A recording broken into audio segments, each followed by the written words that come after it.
Heated discussion here before the show. The last name of the guard from Oklahoma, first name Febechi. Is it Nwaiwu or Nwaiwu? EJ's trying to name-splain the great Fran Duffy and Dane Brugler, who say it's Nwaiwu. He says, no, they don't know. They don't know ball. It's Nwaiwu. Anyway, we're going to talk about that because it's Interior Offensive Line Day on the draft preview shows on PHLY. And we're talking about the ramifications of the Dontayvion Wicks trade. Do the Eagles now have the best wide receiver room in football? I don't know. Let's check it out.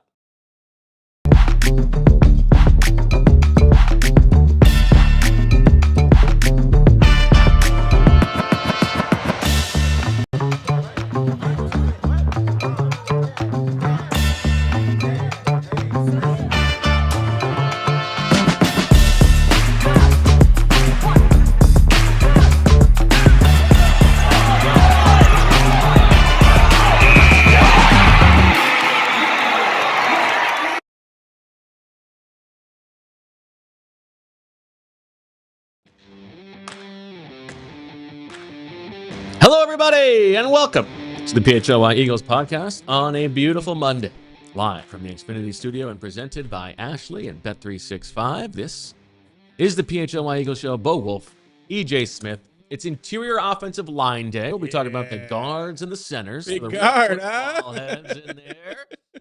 Fran's going to join us. Is there a possibility that the Eagles at 23 or thereabouts want to make an effort for Vega Ioane? There you go. Vega Ioane. Strong pronunciation.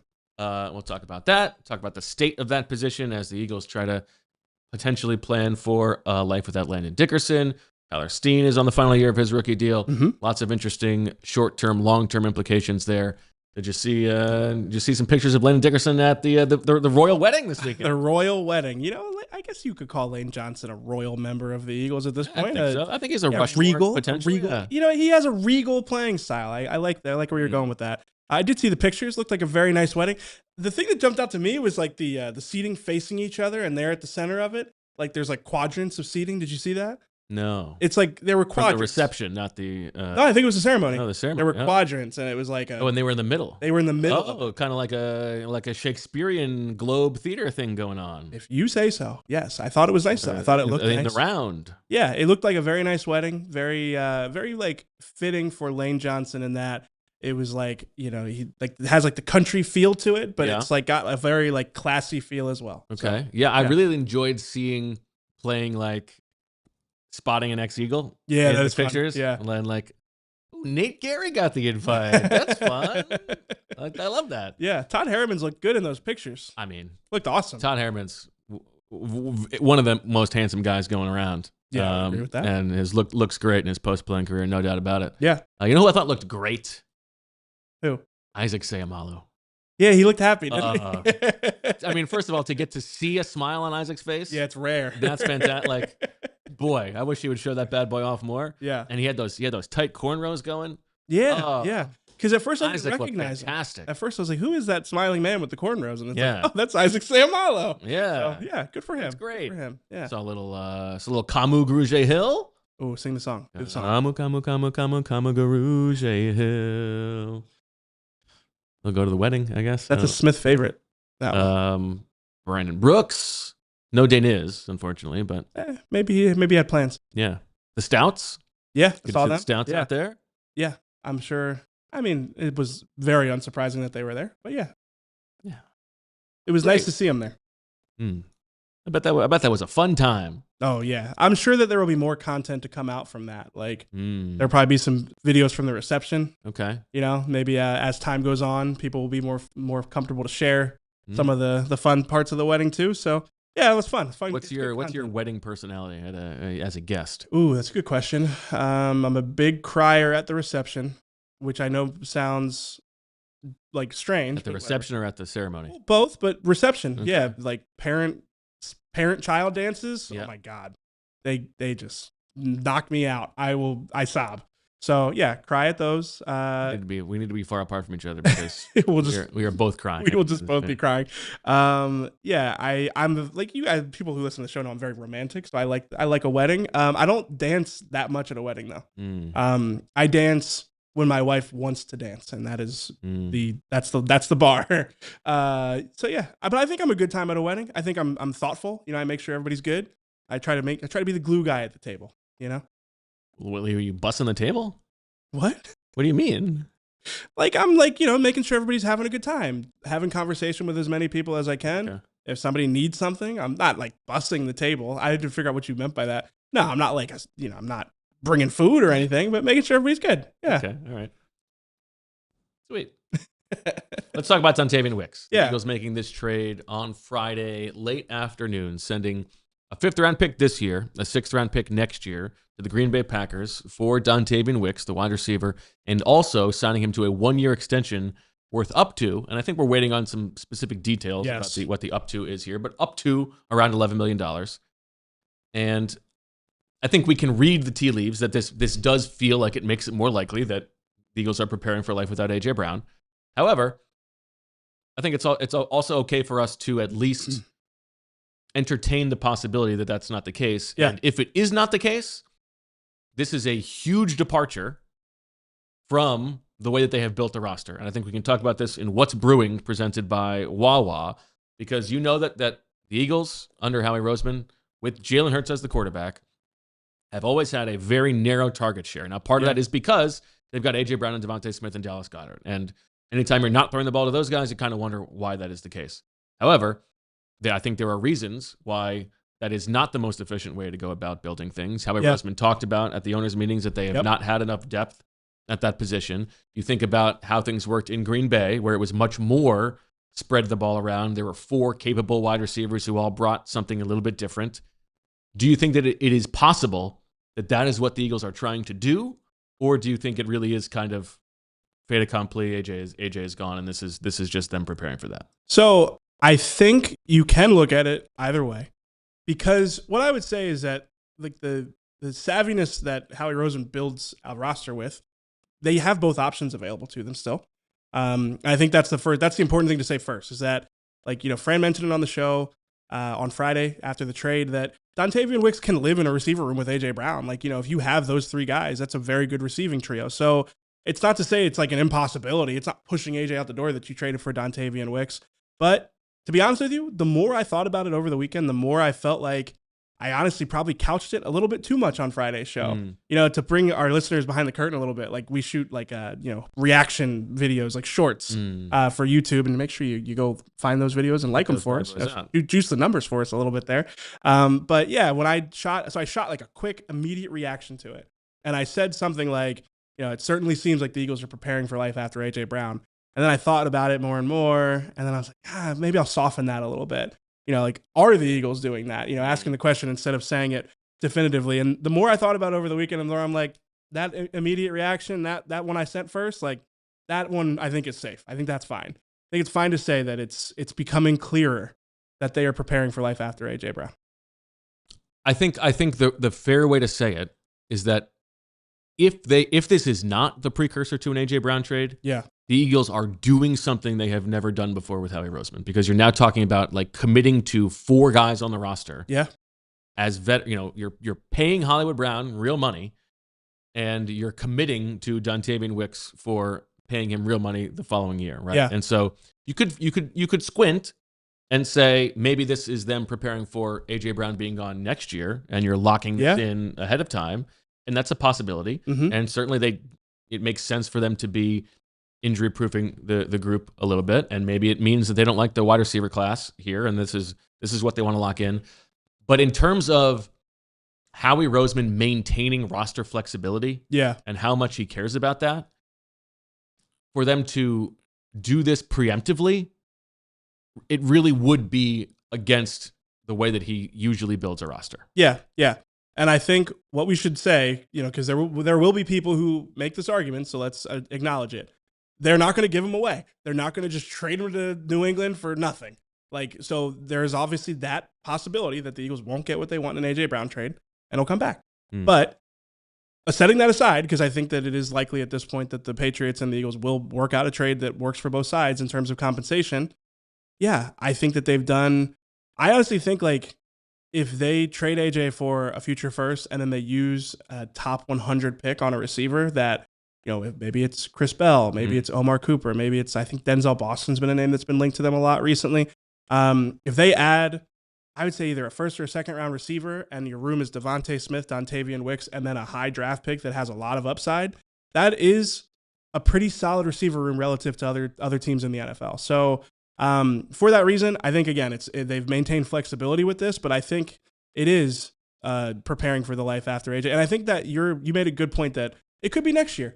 It could be even, let's say that the Patriots don't give the Eagles what they want in a trade. And then there is like a real push, like, all right, AJ, come back for another year. Let's run this back for one more season.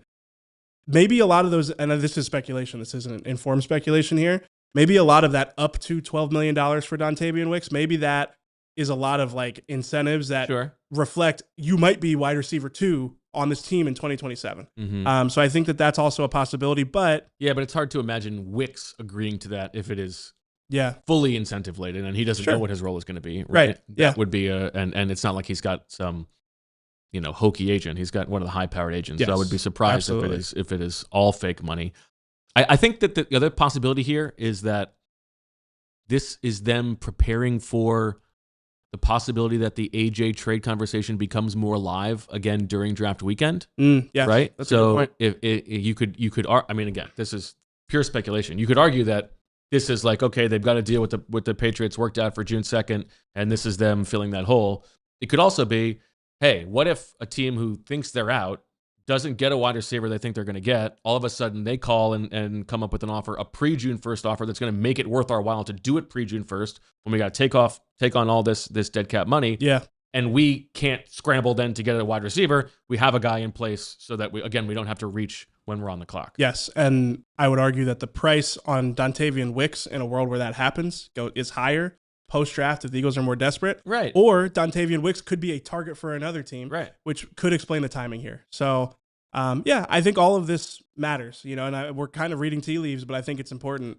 And, one other thing I wanted to say about like the up to $12 million for Dontayvion Wicks, like usually the reason that number, just like to explain it to our audience, like usually when that number doesn't come out, it's because there's really like nobody who has an incentive to put it out, right? Like the team doesn't want to put it out because they really don't want to like cross the agent. And then the agent side, like a lot of times you're happy that the $12 million, up to $12 million's out there. So that's usually why it takes a little while for us to get that information. Okay.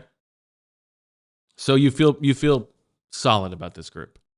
Yeah. I mean, it's not what the Eagles have had. I said this on Anthony's show. Like Eagles fans are used to having the best receiver duo, if not the best top 3 in the NFL for the last few years. This is probably more middle of the pack, but it's still a solid group. I mean, I think Devontae. It's all about Devontae, man. We're gonna have if this happens, we're gonna have all summer. We're gonna have all summer to talk about it. Yeah. But boy, does a lot hinge on Devontae being who they think who they think he can be if he is the main part of the offense. Yeah, because I was about to say, I think Devontae is an underrated receiver across the league, and I think he's capable of being, one of those true one type receivers if he's in the right system with the right usage. I think they believe the same thing. And yeah, you're right. It's going to come down to whether or not their evaluation on the upside he still has is actually correct. The last thing that crosses my mind is if AJ Brown is back and this is the room, I'm curious about. We got to look into if Hollywood Brown has like how much is guaranteed, because I think there's a world in which they bring both of those guys back. Wicks is clearly the wide receiver 3, and then it's not worth keeping Hollywood Brown. Yeah, that's a good point. So yeah, I mean, I think it's like I'm not closing the door on AJ. I don't think that the Wicks trade makes it solidifies the path, right? Whatever. Yeah, but, I mean, I think I meant 90 turkees. Yeah, and I remember when you wavered about the Elijah Moore signing. I remember that. Yeah, I'm old enough. But I've still consistently been higher than you on this happening. Yeah, I'd say you're at 90. Yeah, I'm at 90. I'm not higher or lower than that. Okay, well then I'm 91. Okay, you can be the one that gets to be right. All right. That'll do it for What's Brewing, presented by Wawa. Take yourselves over to a Wawa today, and we will take a break. Here on the PHLY Eagles show. On the other side, we get into this interior offensive line class. Would it make sense for the Eagles to dip into the guard waters early on? Let us know in the break who your favorite guard in this class is, and find out on the other side why guards are different than almost every other position when it comes to evaluating draft prospects. Good tease. You know that we are narrowly focused on the NFL draft during these next couple weeks. And that's what the draft is all about, finding that hidden gem, that perfect deal. This is what Howie Roseman's year is all about, getting the right deal. Well, you can get the right deal right now at our friends at Elkins Chevrolet, because you can bring that same energy where you're hunting for the perfect player, fixing weaknesses, finding the smartest pick, to Elkins at their trade-up event, which is happening now. This is where you make the smart move. Look at what you got. Figure out what you need, look at your options, and then you step up and save. Whether it's a new Silverado, an SUV, or maybe a pre-owned vehicle, this is your time to make a pick, make a trade, and upgrade your ride so you can come out ahead big time.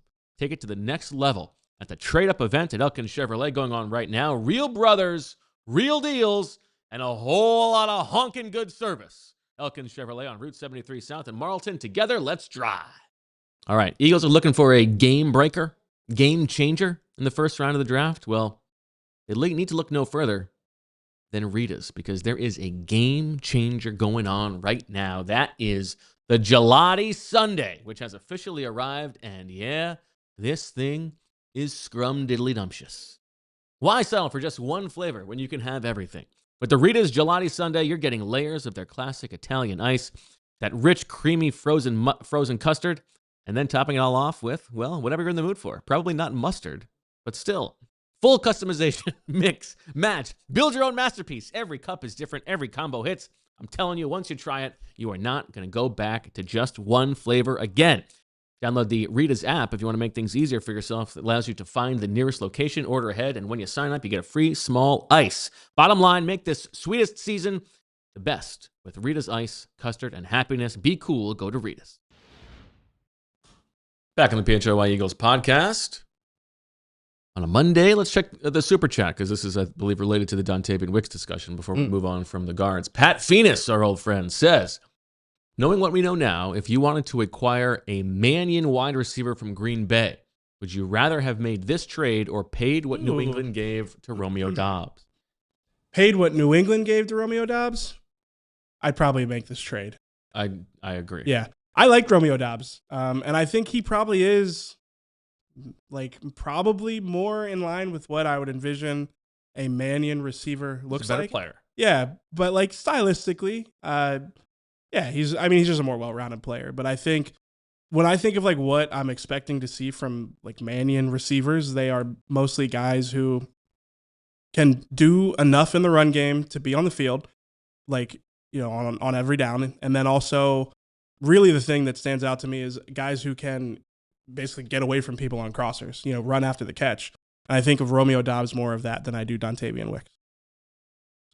Yeah, I mean, Romeo Doubs is a more productive player from the same team. But even just stylistically, Dontayvion Wicks to me, honestly, he seems more like a Nick Sirianni player with the hitches and being able to box people out. I think if I'm Sean Mannion, I want receivers who are capable of really creating after the catch. Taking advantage. Yeah, of the I mean, space that's true. And as we talked about in the emergency pod, Dontayvion Wicks is towards the very, very bottom of the league in yak per reception. This is not a guy who's going to be a factor after the catch. Romeo Doubs signed a 4-year, $68 million deal, $39 million guaranteed. Yeah. I wouldn't have wanted to sign him to that deal. I don't think so. I don't think you don't want to commit that long either. I think the Wicks thing is totally fine. Yeah, and he's very young. He's not yet 25. There's a fun real move, upside here. But yeah, if you're telling me only one or the other, I would rather do the Wicks deal. Yeah, the all 22 heads out there, and Fran is the king, our regal member of the staff. Among them, really like Dontayvion Wicks is the subtleties in his route running. Yep. All weekend, I was seeing people who I respect and people who break down a lot of film saying he's such a fun player. So. I think the Eagles, they've added somebody. It's a significant addition for the room, as we said. But the drops. He's got a real history of drops. Those drops, yeah. Another super chat from TC. who says, do you guys think Howie would only, and a very generous donation, thank you, TC. Oh, thank you, TC. Do you guys think Howie would only trade AJ to one of his preferred teams? For example, if the Browns offered the desired compensation, would we do it? Why would the Browns not be a preferred team? Oh, AJ. I apologize. Yeah. Honestly, I don't know what the deal is here, because I think there is a case that the way that it has been sort of quiet from AJ's side, and the Eagles are also not making a big stink about things, the way they message things at the owners' meetings. I think there is a world where they are trying to work together to make it so that he gets to a place that he wants in exchange for him not blowing up the leverage. Yeah. I think that's a possibility. I think that's a good reading on it. I think that is probably, knowing the way that Howie works, probably the most likely thing. Yeah. But I also think there is a world in which we get a great offer, we can't pass it up. I think that's absolutely on the table. Yeah. I mean, I think it's probably operating with the assumption with the teams that are most interested, which is mostly the Patriots, that they're going to have to be the highest bidder. And yeah, I agree with your reading there. I think like the way that this has kind of stayed relatively calm from their standpoint, from a front-facing perspective, probably suggests that they are trying to get something done that everyone is happy with. So for that reason, I wouldn't think so. But who would it make sense for? Yeah, it's either a contending team. It's a team with a young quarterback that probably isn't contending. It's either a contending team who we know about, who has a wide receiver need, like the Patriots, or it's a team with a very young quarterback trying to give that person a security blanket. Yeah, but again, the Patriots, would the Raiders want to do it to give Fernando Mendoza a guy to throw to on every down? Again, I think at that point it's like the Patriots would just have to be the highest bidder in that instance. The only other complicating factor here is like usually the reason you wouldn't, as a team looking at a player that might not want to be there, you would say, well, we have to extend them. With AJ, you don't. Like, he's already on the contract. Yeah. But I think your read on that is probably the right one. All right, let's get to the interior offensive lineman as we think about this. And it is funny how much we've talked about Drew Kendall this offseason. But I think you do think about, how much does he factor into the Eagles' long-term feeling of need at this position. Yeah. As we said, Landon Dickerson, the way that his contract was restructured, the reports from this offseason, there's a real chance that he's playing his last season for the Eagles. Yeah. And both sides know that. I think I would bet against it, maybe, but it's on the table. Tyler Steen is entering the final year of his rookie deal, so they need to have a plan in place for a guard succession plan. Would you feel, and we'll get to what is different about the guard class to other positions, but would you feel like Vega Ioane from Penn State, the clear-cut top guard in this draft by consensus, by Fran, the big fella from Penn State, 3-year starter at left guard, no flags relative to the profile. Yeah, he's awesome. Would you feel like at 23 he would make sense, and would you feel like the Eagles would even be interested in moving up for him? Yeah, moving up is it gives me more pause. At 23, I actually think he is. It depends on who else is there, obviously, necessary caveat, but I do think he would be a really, really solid pick at 23. Ioane or Kenyon Sadiq? I'm probably going Sadiq there. Ioane or Caden Proctor? I'm probably going Ioane there. Interesting. Yeah, because I think there's a real chance that Proctor might be a guard for the Eagles. And if you're going to draft a guard, I feel really good about Ioane as a guard. Like, I think he's the exact type of player. I don't like, from a positional value standpoint, drafting a guard in the first round is not a great use of resources. You can find impact players. At least you'll be able to tell me from the data you pulled up. But it feels like at least you can find impact players on day 2 of the draft pretty consistently. And guys with like real upside, like Landon Dickerson types, whether it's injury history, whether it is, they don't have the perfect arm length, they're measurables for the position, whatever it might be, you can usually find those guys on day 2. But for a team like the Eagles, it's kind of similar to like the like logic that Daniel Jeremiah always points to with like drafting a running back early, where it's like if you're a contending team with a win now mindset, adding a player like, adding a running back in the first round, or in this case, adding a guard in the first round, I do think it makes sense for a team like the Eagles for what they want to be in terms of. You hate that? I hate that. Well, I hate that framing. For what you want to be as a... Not about Ioane. I hate that framing. Oh, drafting a running back. Like, if you're a contending team, you can afford to you can afford to pick luxury need position. Hate it. It informs that the Eagles don't. I mean, unless you're talking about if like Keldrick Falk were there, they should draft that's my next one. Ioane or Keldrick Falk. Yeah, they should 100% draft Keldrick Falk over Vega Ioane if they're both there. Okay. But if you're talking about non-premium positions and you are looking at the Eagles roster, I would rather them add a potential difference maker that comes in day one and starts than add a project player at a premium position. A lot of P's there. In an effort to keep stockpiling at that spot. I think. For what he would represent for the Eagles' interior offensive line, I think he'd make a ton of sense at 23. Trading up is trickier, but if Sadiq, Keldrick Falk, Proctor, if it were like trade up for Ioane or just draft Proctor, that's probably where you lose me. I think you probably just wait and see if Proctor's there, or move up 2 spots to get Proctor. No, it sounds like he is not going to make it to 23. It sounds like he is going to go in the top 20.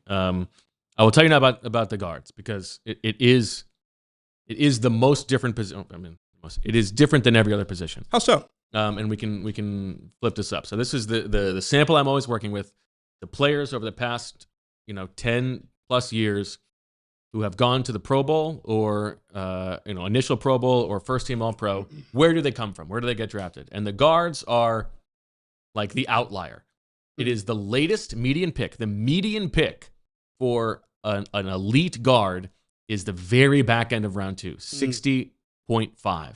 It is the highest percentage of guys who come from day 2. So a lot of elite guards come from the second round and the third round. It is also the oldest average age, 22.8 years old.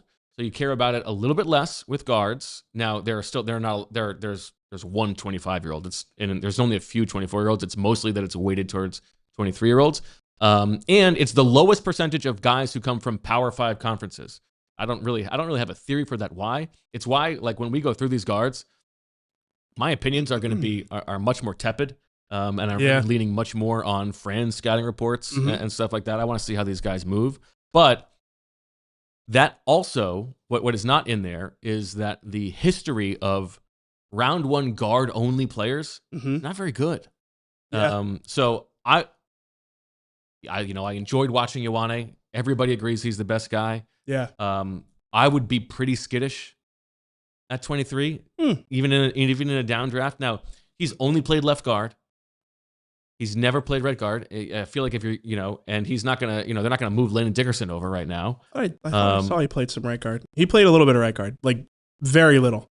Per the draft guide, he played about 100 snaps at right guard each of the last 2 seasons. Those are the first. I think he was 23 and 24. He's never started a game at right guard. Yeah. Okay. Yeah.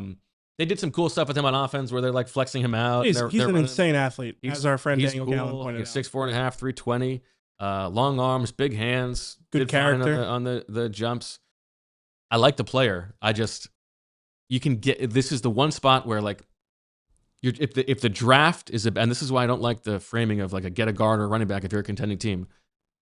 Howie knows this, man. The draft is about collecting talent for your franchise long term. That's the whole reason. It's not there. Then you move down. Or you move up. You move up to get it. You can if you are trying to collect guys with elite upside in the first couple rounds, you can do it at guard still in rounds 2 and 3, whereas you can't really do that at most other positions. So I agree with you. I have a take on one of the players we're about to discuss that really does contradict like the idea that you would move up for Vega Ioane, but if he's there at 23, I think that is just a value proposition because you say you move up, as Howie also knows, you cannot always just move up. It's not like you snap your fingers and you can move up 5 spots and get yourself a player at a premium position. And in this year's draft, like, I mean, you might be moving up for like Kenyon Sadiq, not Keldrick Falk or, name one of the like tackles that you feel really good. Yeah, like it's not necessarily like that straightforward in this year's class. And maybe you have a trade back option where a team, drafting, in the late 20s is like, man, we really would love to get Vega Ioane, and you'd be willing to make that trade. But if I'm the Eagles, I draft him, and I feel like I've got a starter at right guard day 1 that can replace Tyler Seed. I know he hasn't done it a ton, but I feel fine about it. And then this is your Landon Dickerson replacement in 2 years' time. Yeah. He's a good player, man. He's a good player. I don't doubt that. I do have, like, I understand the song you're singing, and I will tell you why. when we discuss probably the next guy. Okay. All right, let's take our break here. Yeah. Put Ioane to bed. And on the other side, let's talk about our favorite You're putting Ioane to bed. day 2 guys. I feel like you're going to make the case for somebody that you really like. I got 2 guys I really like. All right, Yeah. find out who they are on the other side. Any Philly fan worth their salt knows you never leave early. Whether it's a late December punt in the Meadowlands, a 3-0 Stanley Cup semifinal hole, or a Windy City wildcard showdown. But now, thanks to Bet365 early payout offer, leaving early has never been safer. Because if your team goes up by 10 points at any point in the game, Bet365 will pay off your bet right there on the spot. It's that simple. Bet365, baby, it's where winning is everything. Bet365, where winning is everything. Download the app today and use code PHLY365 at sign up. You've also got the 365 promo going on where you can make a $10 bet and get up to $365 in bonus bets because it never hurts to have a little extra cheese going on. Gambling problem? Call 1-800-GAMBLER. Please gamble responsibly. Must be present in Pennsylvania. $10 minimum deposit required. Bonus bet wager excluded from returns. New customers only. 21 and older. Time limits. Minimum odds and terms and conditions apply. And only void where prohibited. Do you really want Jalen Hurts returning punts? What about Devontae Smith playing nose tackle? No, of course not. It's not worth the risk, the time, or the money. You keep your stars focused on what they do best, and the same ideas should apply to your business. For small and mid-sized businesses, competing with bigger companies isn't about working harder, it's about working smarter. With competition heating up, you can't afford to fall behind, and AI goes way beyond ChatGPT. It can get overwhelming fast. That's why having a trusted guide like Togo matters. Instead of buying expensive AI tools, Togo helps you build exactly what you need at a fraction of the cost. Togo streamlines your operations by handling customer service, accounting, order management, logistics, admin, data entry, and even complex multi-step processes without the cost of building it all in-house. Every engagement starts with free process mapping, and Togo doesn't bill a dime until the real work begins. Programs start as low as $1,000 a month and are built to scale without breaking the bank. So visit harnesstogo.com and mention PHLY for a free operational assessment. Hello. Welcome back to the PHLY Eagles podcast. Bo and EJ on a beautiful Monday talking interior offensive line. Okay, so you got Ioane in round 1. Yeah. The consensus number 2 guy, Yeah. Chase Bisontis from Texas A&M, is a year younger, true junior. 2 years starting at left guard over the past 2 years. That true freshman year, 12 starts at right tackle with 1 at right guard. A little bit more athletic than Ioane. Not quite as powerful. He's gotten short arms. Big red flag on my board is that he originally committed to Texas A&M to play for Steve Adazio. Hate that. Probably takes him off my board. However, that aside, the profile looks pretty good. Would you be intrigued by him in like a round 1 trade down? Round 1 trade down. You think he'll go that early? Possibility. Okay. I think he might be there for the Eagles at the end of the second. At the end of the second? Yeah, Fran has him as a second and third round grade. Okay. But he is, to me, the prototypical archetype. This is why you don't draft a guard in the first round. Okay. Is because you can find guys like Chase Bisontis in the second round who, yeah, they might have a lower floor because of something, with him, it's like technique stuff. It's the fact that his hands are out on the outside a lot and he's prone to holding penalties. But I mean, this guy's upside is awesome. He is incredibly athletic. He's only 21 years old, as you mentioned, on Bruce Feldman's freaks list. It's just like an elite mover. I sent this to Lindsay just now because this got me excited. Talking to football guys a lot, you hear you got to check how these guys look in their stance. Their ankle mobility is really big in their stance. When you look at this guy in his stance, look at that. Look how low he is in that. Look how low he is in his stance. That gets me excited. Look at how high the right tackle is. Sorry, Lindsay. That poor right tackle. It looks like me. Oh, man. Can't bend over. I texted Fran earlier about it. My daughter's bragging about how, if my 5-year-old's bragging about touching her toes with straight legs. She's like, Daddy, can you do this? No. Yeah, heck no. You nuts? Yeah. It's a young man's game right there. But the way that he looks in his stance is the way that he plays. He's got great explosiveness. He's got great mobility. His power is not unbelievable. He doesn't have great pop in his hands, but it's solid. I think he is an all-around solid prospect with a really, really high upside. And again, a reason why you look at a first-round guard and you say, I guess you're paying for the floor in round 1. And I do think with Vega Ioane, I can get there. But Chase Bisontis was my favorite player I watched. Interesting. Yeah. I liked him. If you're thinking about a round 2 possibility, I'm into that. Yeah, he had some potentially. he had some reach blocks where he was getting up to the second level and just erasing angles on linebackers, and I'm like, yeah, that is a good fit for where the Eagles are going in terms of the scheme fit with Sean Mannion. Now, Fran is going to join us in a little bit, but he pops in the chat to say that that's Demetrius Crownover. Oh, no. Texas A&M right tackle. Man. Well, I mean, that's fine. Oh, I thought we circled the wrong one, and I was like... No, the right tackle. Okay. Yeah, that is tough. Now, by the way, Fran's going to join us. You can join Fran later today for Diehards. Diehards only. You get a little Q&A. All the guys that we're talking about, Fran's done them. You got questions for him? You can ask him at the event tonight. I was laughing at my thought that we had circled the wrong guy. My internal panic. I'm sorry. Okay, Chase Bisontis. Now, do you want to tell me other guys you like, or do you want to just work down the I'll tell you somebody I didn't like. Okay. Emmanuel Pregnon. Okay, I think you know how I feel about Emmanuel Pregnon. Now, by the way, Emmanuel, congratulations. I mean, what a gift of life. So happy for you and the family. You look great. You're glowing. We knew it was coming. I mean, this was a layup for you. Emmanuel Preggers. 3 years at Wyoming. I mean, maybe even 4 years at Wyoming. No, 3 years at Wyoming, 2 years at USC, then this last year at Oregon. He's going to be 25 in October. Yes. That is a no for me. Yeah. I know no for me, dog. I know that. So there's one of the elite guards. There's 32 of them. One of them was 25 entering the NFL. That was Kyle Long, who also was from Oregon, but he was a minor league baseball player. There was at least a better reason there. Yeah. I mean, you couple that with Pregnant's fine. He does have huge hands, 11-inch hands, and hands actually matter quite a bit. Oh, guards. Really? There's a guy that I like who's got really tiny hands. I like who has tiny hands too. That's scary. And like at that size, at 6'4", 314, he had a 35-inch vert, which is very good. Mm-hmm. He seems like a very good athlete. He might be a very good player. He's just not for me. You couple the fact that he's an old with the fact that his biggest really selling point, he's not a great mover. It's that he's physical and he's nasty. And that is where that's where I've been, like spending so much time with you that I feel like I've adopted this stance. It's like, you can't be the old guy on the offensive line and be like, oh man, he's just bowling people over. So yeah, I mean, yeah, he wasn't my type of interior offensive lineman, I would say. Yeah, he's not for me either. But he's Fran's number 3 guard. So the tape must be better. Maybe that speaks more to the guard class than. Yeah, this guard class. I was a little bit underwhelmed, generally speaking. Yeah. Oh no, this guard class. I'll be real about this. This guard class got really tough, really fast. Like out of nowhere, I'm like, ooh, like what am I watching here?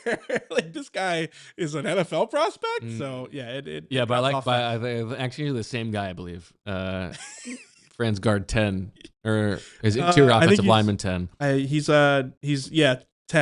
Yep. This is the Duke tackle turned interior offensive lineman. Yeah, it was tough. It was really tough. Brian Parker II. Brian Parker II. I thought you were just like trying not to like air this guy out.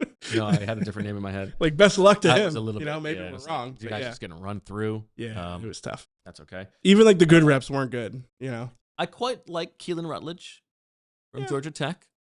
23 years old as a rookie, 6'3.5", 316, 33 3/4 inch arms, 10-inch hands. Had a very good vertical jump, 32.5 inches, which puts him like tied for the second best of that guard group. Mm-hmm. Plays with that nasty demeanor you want to see from a guard. He's like a bully. He really kind of pushes it right to the edge of like where I'm like, all right, man. Like, I'm a nice guy. And like I do like the guys who like play through the whistle, play with the nastiness, but he's like he knocks a guy over and he's like trying to lay on him. He's like trying to knee him in the face mask. I'm like, all right, just like calm down. Not a on little the field, Keylan. Little bit too aggressive for me here. 2 years at Middle Tennessee State before going to Georgia Tech for 2 years, where he was an All-American both years. I like him. If we're talking about end of round 2, if he makes it to round 3, I think I'm interested there. My guess is he doesn't make it to round 3. Just because teams love that play personality. It's who's likely to go that high anyway. I think they usually get overdrafted. The thing that we haven't talked about yet is how much is the Eagles' philosophy, especially at this position, going to change in a new offensive scheme without Jeff Stoutland? That is a very good question. There are some prospects on this list that felt like slam dunks in a previous world where you have Jeff Stoutland to develop those players, and My guess is that they're still going to draft the same types of players. I think that we will have to see if the results, are as consistent with those types of players. I think that's probably the best way to put it, because I don't think they're going to change the way that they approach offensive line based off what we've heard from Howie Roseman. I think they're still looking for unusual talent, and I think it's actually the right philosophy. When I watch these guys, like when I'm going through Fran's draft guide, which you guys should all become a diehard so you get access to it because it's tons of good information. When I see a lot of red in like the technique, I'm always like, that's the stuff that you can teach these guys. That's the stuff that, you can't teach somebody to be, a little spoiler, you can't teach somebody to be 6'5", 312 pounds with long arms and, a lot of raw athleticism, but you can teach somebody to get their hands inside. So to me, I think it's the right approach to have, and I think it's one they will maintain for at least the short term here. All right. You have one other guy you really like, right? Yeah. Tell me who he is. Jalen Farmer from Kentucky. Okay. I love this guy. I like Jalen Farmer. 6'5", 312, 34-inch arms. 34 3/4. Yeah. Long arms. Long arms. Good broad jump. Great 40 time. Small hilariously hands. Small hands is what I have written down. 9.5 inch. 9.25 inch, I think it was. I think there's two different measurements. Okay. I gave him the 9.5, which is tied for the very bottom of that elite sample size. Tiny hands. The Burger King hands. Not quite, Zach Martin had small hands. The Penn State O-lineman from last year that had Wulf and EJ. Yeah, weren't his like 7 or something ridiculous? I think it was I'll find it. Small. Because those were I thought Jalen Farmer was a very fluid mover. Oh my God. Yeah. And he's got both, right? It's 8.5 for Olu fashion. He has both really, really good movement, elite, like very fluid, like you said, but also really explosive. And the thing I loved about watching him, when he gets latched onto somebody, it's violent. It is like chaotic. Like once he gets his hands on people at the second level, it looks like dramatic when he hits people, which I like. He's got some pop, got some power. He's one of the rare, like on day 2, you're usually like picking power or explosiveness a lot of times. And with him, I felt like he got both. So again, seems like there's probably some technique stuff. And you know what? He's a guy who you can read Fran's scouting report, and Fran's going to join us. You can tell Fran likes him. Oh, there's a lot of blue in here. Yeah. There's Fran's rankings are one thing, and sometimes you can read a little bit more about like this is a guy he believes has real upside. Yeah, but he has to ding him for some. Yeah, well, I was going to say the red is all the stuff that I mentioned earlier, like habitually laid off the ball in both phases. Like that is something you can teach somebody. He's explosive. His testing shows that he can be quicker. Eyes can be a bit late to see blitzers and loopers. Like these are the things that, to me, that's what the coaches are there for. It's Sheil Kapadi would say, shout out to Sheil. That's what the money's for the coaching staff. This guy is like my type of guy in that he has very, very good traits, and the stuff that he's not as proficient in is teachable stuff. One thing that is interesting about the Fran's interior offensive line grades is it is we haven't gone through every single one yet. So far, it's by far the one where he is sort of like consensus is close is the narrowest. There are some differences like with 2 versus 4 or whatever, but there are no huge outliers. Yeah. One guy who I really liked reading about and watching from him is his top center, who is like the consensus 3 center, but Connor Lew from Auburn. There's a guy who you can tell how athletic he is. Yeah. Really moves well. This is a 3-year starter, true junior. So he's going to be 21 as a rookie. He's coming off a torn ACL in October. Now, I've been sort of sucked in by young centers before. The guy from Ohio State 2 years ago comes to mind. Yeah. Luke Whippler, I think his name was. So I'm a little bit scarred here. Yeah, you got some. But I like Connor Lew a lot. And to me, if you're thinking about how is a guy available? Like he's coming off the torn ACL in October. Is he around in round 4? Does he have real upside? This is part of where like your Drew Kendall belief comes into play a little bit. But I like this guy. Yeah, the tricky thing with Connor Lew and any of these like center only prospects, because I really do think he probably is only a center, is like, can you really stockpile those guys? Like you'd have to feel really good. And we've talked about in the show. 3.5, 310. I feel like he could move to guard. Fran small hands. Fran didn't. 9-inch hands, yeah. Yeah, I feel like the way that he plays is predicated. I mean, maybe in like an outside zone scheme where you're really just prioritizing having athletes on the interior, but I think if you make that pick, listen, like I'm not ruling out the Eagles could totally do something like this. And then it would be confidence that Cam Jurgens can be a guard in Sean Mannion's system. That's the way that you could talk me into it, because they already have Drew Kendall, and I know they're bullish on him, and they've got Cam Jurgens. Like, can't keep drafting like the athletic center and trying to figure out how to fit all these guys on the interior. Yeah. Okay. Anybody else want to talk about before we get to Fran and pin some more on him? Talk about Febechi? I liked Febechi. Febechi Nwaiwu. I think it's... Now, listen, you are correct. From Oklahoma. Fran did the work on these guys. So I will defer to him. Now you will. I will defer to him. Off camera. This might be the type of thing. No, you don't know ball. This might be the type of thing where it's like Travis Etienne, right? Where it's, I'm going to tell you guys it's Nwaiwu because I don't want to hear you try to pronounce it the way it's actually pronounced. Or maybe he does pronounce it the way that. Maybe it's a Moro Ojimo situation where it's just going to change everything. Yeah, exactly. I think based off the way it is, it's like it's a sound that we don't make here in in America with our language, but it is like, it's like win, where it's like, yes, you can say win, but if you're really trying, you go win. Like you have a little win, right?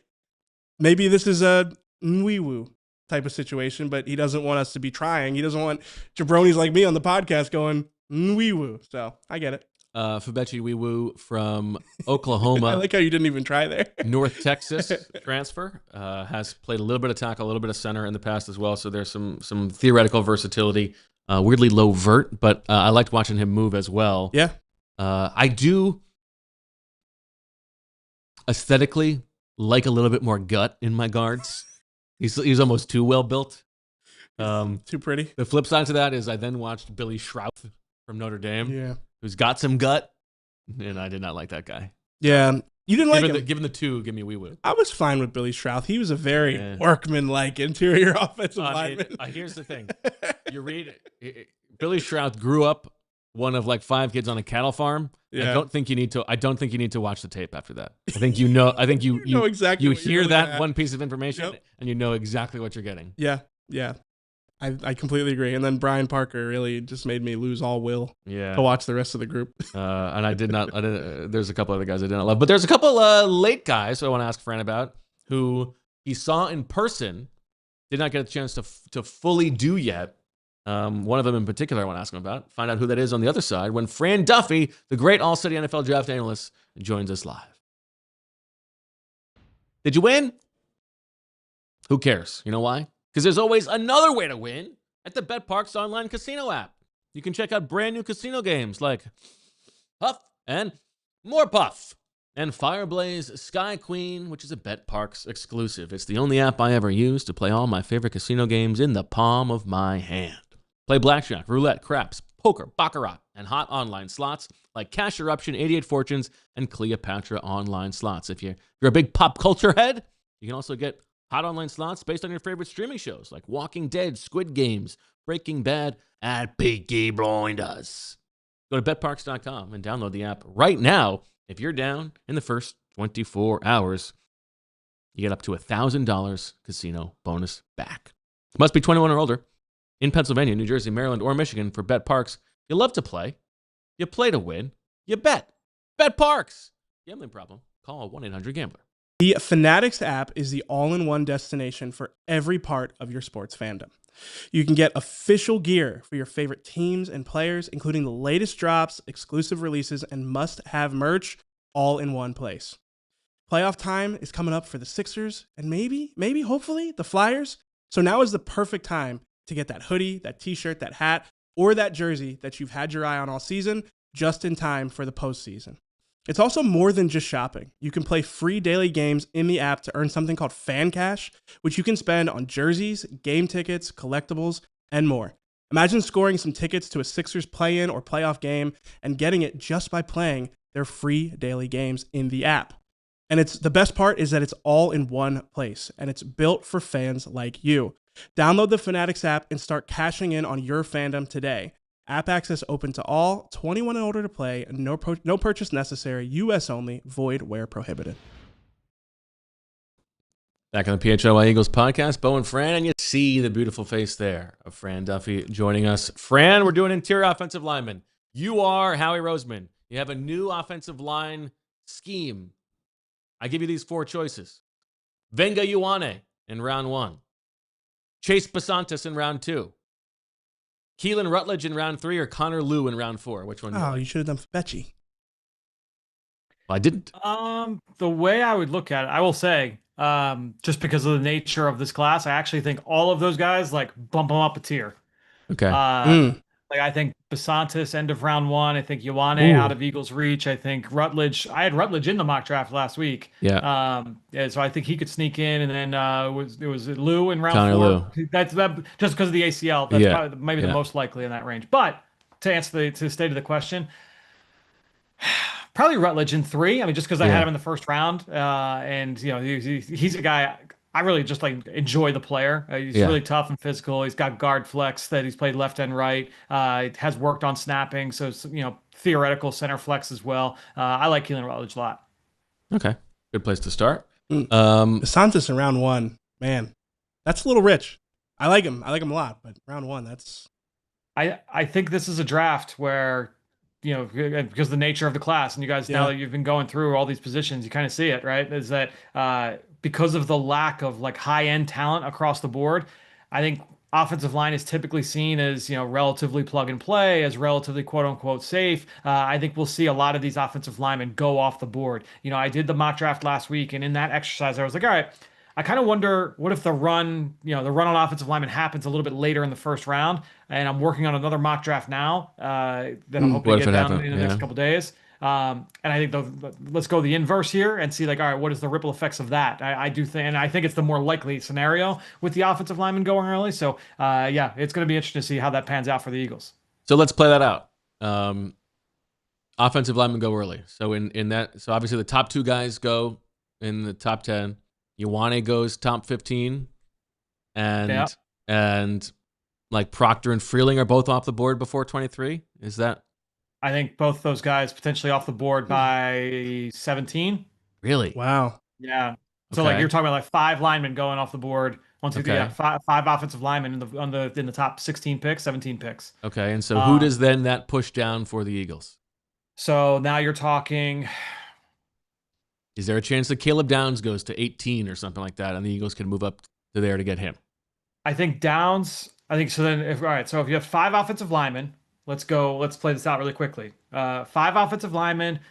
Quarterback with 6. Yep. Obviously, 1 quarterback gets you to 6. Running back gets you to 7. Let's say 2 receivers for sure. So let's say between Tyson and Lemon, and then obviously Tate. All okay. Right, so that's 9. I actually think there would be 3, but let's play that out. Okay. I think Sadiq in that group. Oh, okay. So he does not move down. Now, we should say the Eagles brought in Kenyon Sadiq for a pre-draft 30 visit, the reports are, which is interesting. And it remains a trade-up possibility. Okay, but that gets us to 10. That gets us to 10. Stay with me. Sonny Styles, Arvell Reese, David Bailey. Sonny Styles, yep. So Bailey, Reese, Styles, Bain. Yeah. Those are probably the definites. Yeah. That's 4. That's it, right? No Parker. Right. Falk, I wouldn't put as a definite, even though Eileen probably is.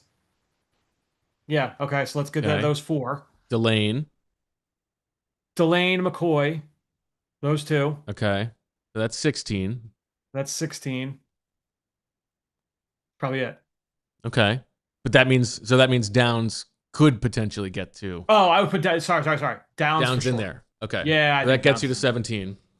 I don't think Downs makes it past Dallas. I think if he makes it to 12, I think Downs will be a Cowboy. Okay, so let's say those 17 are off the board. Let's play it out. Okay. And let's say the other wide receiver goes. Okay, so that's 18. That's likely. Now you're at 23.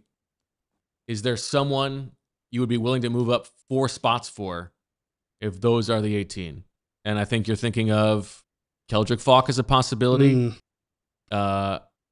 A different offensive lineman is a possibility, but I don't know. Would you just stick and hope for Ihanacho or something like that? Yeah. Is there a 4th wide receiver who you would be happy with? That's not a pretty picture. To me, it's I think you're talking Concepcion. So you have Casey Concepcion. I think you're talking Omar Cooper. Which honestly, this actually is like it makes me feel good a little bit because these are players that we have talked about a lot, like going back to like January for the Eagles. Like Concepcion was in my first mock draft for the Eagles in January. Ihanacho, we talked about as an Eagles fit for ad nauseum during Senior Bowl week. Falk, yeah. I trade Try up to and think. get I mean, Keldrick that's Falk. it, right? Yeah, I think you probably try to hold your nerve and sit for Keldrick Falk, but Yeah, I think so. I don't think you want to trade. Honestly, don't wanna I think move you're up for probably him? looking at a potential trade down scenario, or you stick. You hope that Ihanator falls to you. yeah, not ideal. I mean, if Falk Because is there, I do think that could be ideal. Ihanator is a tackle only. Like I don't think the Chargers will take the Chargers picking right ahead of you at 22. I don't think they're taking Ihanator. So you'd worry like, would New England move up? Would Houston move up? That would be you're battling against some of those other teams behind you. You know, if Cleveland takes a receiver early, do they move up to try and get Ihanator ahead of you? Those are the teams you'd be worried about Yeah, TJ Parker I think becomes a possibility as a stick and pick. Yeah, as a stick and pick. Now we also talked about Avion Terrell. Yep, It's a bit spicy given the resource allocation, but surprised me. Yeah, Dylan Thieneman. What about Thieneman? And we had Thieneman and McNeil Warren. Thieneman's the other one. Yeah, I know. I'm with you there. I like the player. I do like him. But yeah, that's a tough one. Just a resource allocation standpoint. Yeah.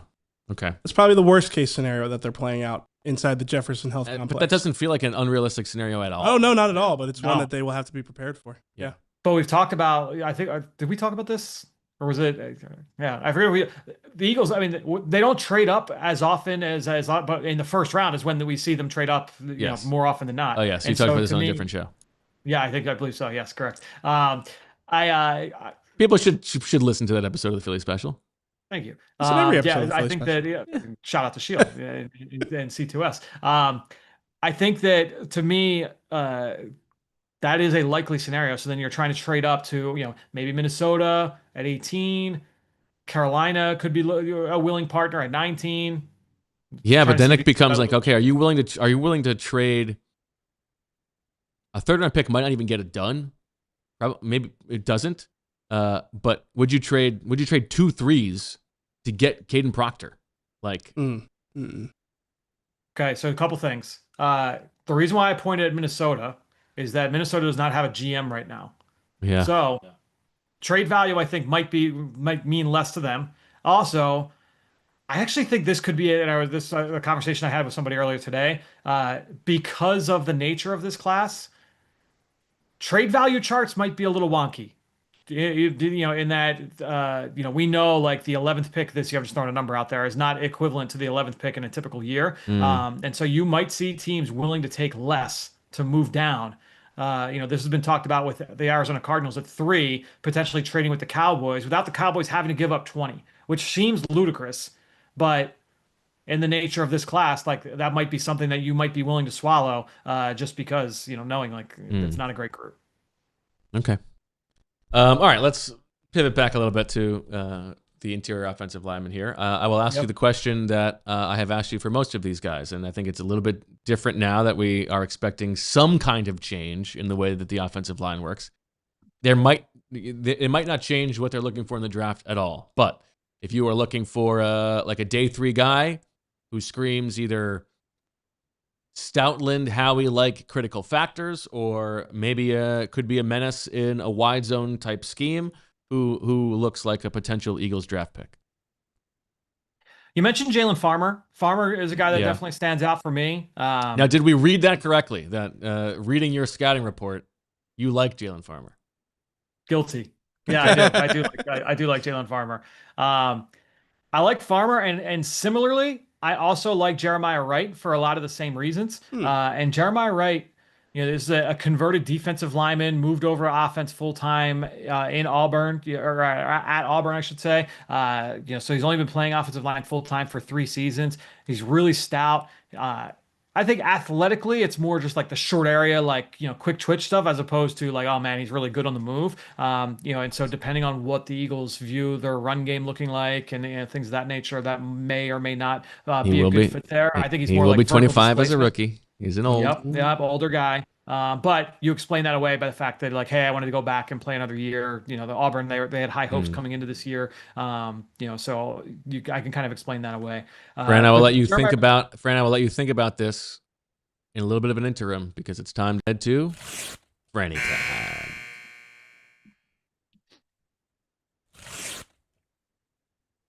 Go ahead. I like Farmer too, like for the reasons. I mean, Yeah. this is a kid that he's got. I know like the hands measured in small, but you see like every time he makes contact with you. This is honestly where he stood out to me in Mobile at the Senior Bowl because I hadn't done his film before the Senior Bowl. Every time he made contact with a defensive lineman, you saw like the helmet knock Yeah. back on the defender. Like he's got very heavy hands. I like him. Yeah, I love this I guy. I like Jalen Farmer. One of my comps actually for him is actually a former Eagle, Chance Warmack, who Interesting. disappointed as a top 10 pick.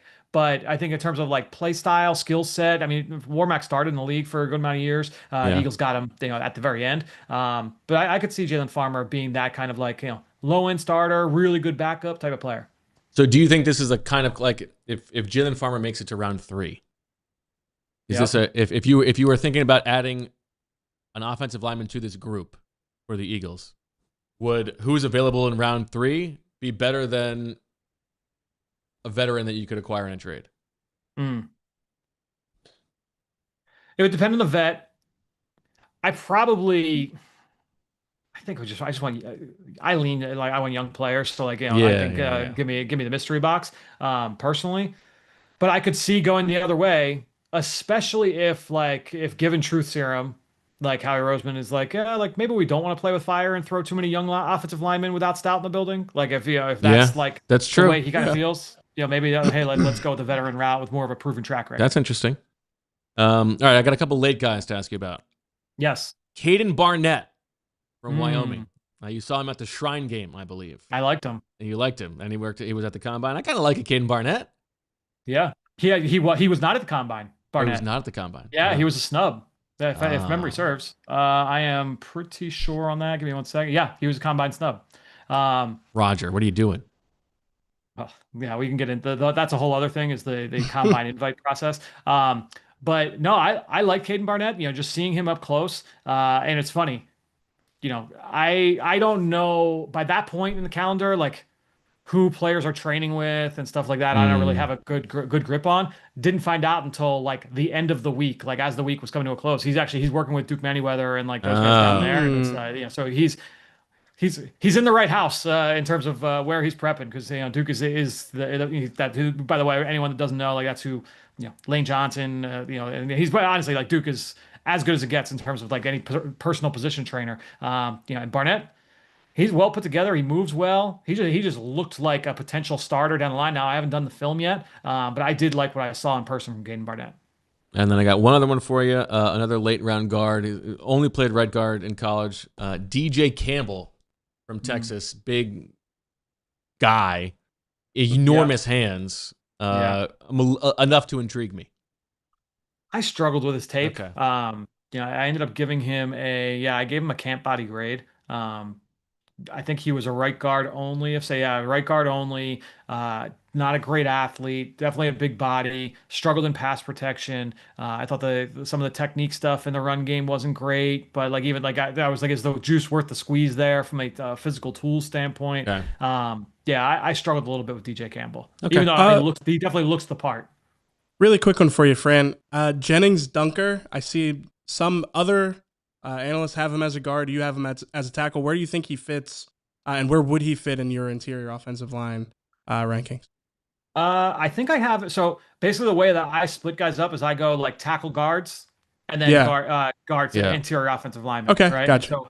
So I actually do think that he's more of a guard than a tackle. I have him. So I can actually tell you. Tackle guard 17, I believe.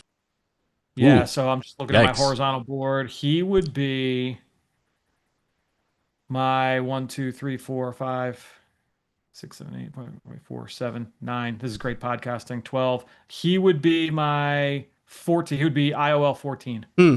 Wow. So I have a backup grade on him. And I do think the flexibility is a good thing. I know some are really high on him. Yeah. I know he's become like a darling because of like the for obviously like the long red hair, the mullet, the whole deal. So I get it. But as a player, I thought he was just okay. I wasn't like completely moved by him. I like Logan Jones, the center from Iowa. I like a lot more. I think he was a fun watch. Yeah, I like Logan Jones. But Dunker was just okay, I thought. Okay. Brian Parker. Yeah. Ryan Parker's tape is ugly, Yeah. but that's why I think he's an interior offensive 'Cause he's lineman because I think yeah, a lot of yeah. his issues, I think a lot of his issues are he does not have the foot quickness to play tackle, and so guys are going through him because he is like so overextended, like stressed, like Okay, trying to get to his not because of an anchor. Yeah, I think Interesting. moving to the inside, I think will mitigate some of his issues. That said, I don't think he's like a high end starter. I do think that he's more of like a swing backup. I think I like him a little bit more at guard than center. One of the things that because people have been saying this a lot about Spencer Fano, the tackle from Utah, potential top 10 pick, is like, oh, like he took snaps at the combine. Like let's look at him at center. There is like so much more that goes into playing center than just like being able to snap the ball and like the mental side of things. So, just saying like, oh yeah, like Brian Parker, like slide him into center. Yeah, that happens. But it's not like a slam dunk transition. So I actually like him a little bit more as a guard personally. Who was the guy last year? Went to the Bucks. You liked a lot. Was also a college tackle and was moving inside. Well, the one from a few years ago who I actually compared Parker to was Robert Hainsey. That was like 4 years ago. Last year with the Bucks. first round pick. Grant Barton. He was 2 years ago. Okay. Yeah, Grant Barton. And that's what a lot of people point because he was also from Duke. So a lot of people have pointed to that. Yeah. Have pointed, oh yeah, like just like Grant Barton, but Barton was awesome. And honestly, similar to like Gray Zabel, because people said the same thing about Gray Zabel last year. It was like, oh yeah, he could just do it, but again, like tackle to center. Center is there's so much from a mental standpoint that's required there that that's a big swing to take personally. Yeah. Okay. Sounds like an underwhelming class. Yeah. Yeah, I think overall it definitely is. And in this group, guards, it's not the best. I think center is okay. It would have been better, in terms of you mentioned like Connor Lew. If he didn't tear the ACL, he was a top 30 player for me coming into the fall. Oh. But yeah, because he was actually injured in the spring too, like didn't participate in spring ball from something separate. So it's like, all right, like can this guy stay healthy at all? But yeah, the center class is interesting. Probably a little bit more exciting than guard, but yeah, I'd say it's not as great. The tackle group is better overall. Okay. All right, Fran. Well, good luck with the Q&A tonight. Thank you. We'll hopefully see you on another one of these tomorrow, and then we got you in studio on Wednesday, so we're looking forward to that. What's the plan tomorrow, position wise? What do you guys? I think we're still waiting, right? Yeah, we're TBD. You'll have to tune in to find out. Could be tackle. Could be wide receiver. Could be quarterback. I don't know about that. Yeah, I mean, it's gonna be one of the three. Yeah. So. Got some irons in the fire. Keep you on your toes. Yeah. Keep you on your toes, people out there. Thank you, Fran. Good to see you. Appreciate it, guys. Talk Thanks, soon. Fran. Before we go, we got a super chat here from Fresh Prince. A nice, generous donation. Fresh Prince. Thank you. Very Bo, generous. hello. Could you share your thoughts on the 2 Hurts articles that came out? I believe in Jalen. I also think he needs to listen to coaching and be more flexible. The coaches and everyone else seem to be doing everything right. What was the other article? Jeff McClain's article after the ESPN article, which said that the Eagles are not planning to extend Jalen Hurts this offseason. Okay. Let's see here. My thoughts. I think you have done a good job of talking about this, EJ, where I think you could ask 50 people in the building. Yeah. And you would get 20 people who are of the opinion that Jalen is really holding back the team. Mm-hmm. 20 people who would go to war and say that this guy is the perfect person you want in the building, and 10 guys who are sort of in between, and they'll take, they're fine, they're not upset about it, but they think he could do some things better. It's a complicated question. I think what is interesting to me about the articles is that this sentiment does exist in the building, and the organization itself does not go out of its way to counter that framing of the conversation. Yeah. And I don't think that would be the case in a lot of buildings. And I think that probably does speak to there being some level of tension between Jalen and the people who are in charge. Now that could be the coaching staff, that could be the front office, that could be the very top. It could also just be part of the negotiating, right? Over what another extension could look like. But I think what is nice about it is that the way that this offense is set up this year, we're going to get some answers. Yeah. This is theoretically going to be a different kind of offense. I do think that some of the things that were framed as negatives by some people in those story, and I thought Tim did a very good job of writing it this way, that like this was the perception doesn't mean that it's the reality. Yes. It, like the idea of Jalen changing a play, or one thing that really stood out to me, it was a complaint that like they would install something new, it wouldn't go well, and then Jalen wouldn't want to do it anymore. Yeah. And to me, that resonates, and not in a the results need to bear it out. I'm going to be quick to flip it. But if you can't explain the why, yes, and you are the next guy in the rotating cast of characters of people who are running my offense, then I have to lean on the things that I know best and know that I can do. If you can explain that going under center more and throwing the ball over the middle of the field and show it to me is going to really help the offense, that's part of the job. And then it is incumbent upon Jalen to accept all of those things. And we weren't in the rooms for those conversations. I don't know how those conversations went. Yeah. But I think it's very relatable. Anybody out there, if your boss is telling you to do something that you don't agree with, you probably want to be explained why this is going to be effective. Yeah. And not just put your head down and be a soldier about it. When you are the guy who is the face of the franchise and is the one with your hand on the trigger. Completely agree. I think that is this is one of the things I enjoy most about our show, is that we can talk through something that, makes a big reaction at the beginning, but there's a lot of nuance here and a lot of context that we've gone through on the show. I think that's well said. The one thing I wanted to add is that I've seen the sentiment out there that now there's national reporters trying to smooth things over with the Eagles by saying nice things about Jalen Hurts. That's not my read on that at all. I don't think that this is the Eagles tipping the scales trying to get some balanced coverage out about Jalen Hurts. I think in Jeff McClain's article, it was stated that sometimes people feel like they need to speak publicly to get through to Jalen. And whether or not that's actually the truth, not the Jeff's reporting, whether or not that sentiment is valid or not, whether people should have to speak, to reporters to get through to Jalen, I don't think that the Eagles are now trying to pump Jalen up publicly. Mm-hmm. Yeah, I don't think I don't think that read is correct. I think that's probably right. Yeah. Okay. Good conversation. Yeah. Appreciate the super chat.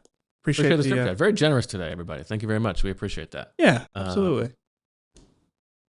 That's just Monday. We got 4 more shows this week. That's a good thing. Got 6 shows next week. I'm saying we got a lot to do. Very exciting stuff. I mean, this is fun. Like my predecessor would say, it ain't digging ditches, right? I mean, yet. Yeah. That's all we got. Thank you, Lindsay. Remember, if you are a diehard, check out the event with Fran tonight. Get your questions in for him. He's been doing the work. You might as well take advantage of it. That's what we do. We try to squeeze him dry. Every little ounce of information. Really didn't like that. Oh, no. All right, let's get out of here. Yeah. We will talk to you tomorrow at 2:00 for EJ and Fran and Lindsay. I'm Bo. Thanks for watching, and as always, we love you. We all silly like the mayor.